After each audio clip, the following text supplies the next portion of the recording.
the report was aimed at establishing the prevalence of both cross-border and domestic labor trafficking in Manguchi and Blantyre, as well as identifying some of the service and policy gaps that can be used to try to reduce that prevalence.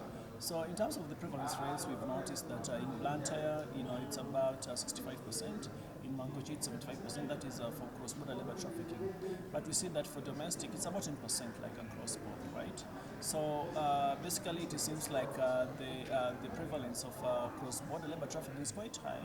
And find that most of these people are going to South Africa and also to Mozambique, especially those who are in Manguchi, are being trafficked across Mozambique, and then in both places they're also going to South Africa. But we also find that there are people who are going to places like Zimbabwe and also the United Arab Emirates.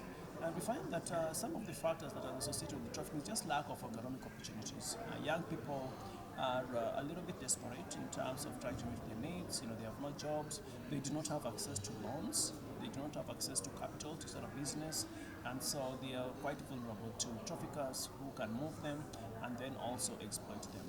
And so basically we find that if we do not bridge those gaps in policies, in services, and also in their needs, it seems to me that this problem will continue to increase or to grow.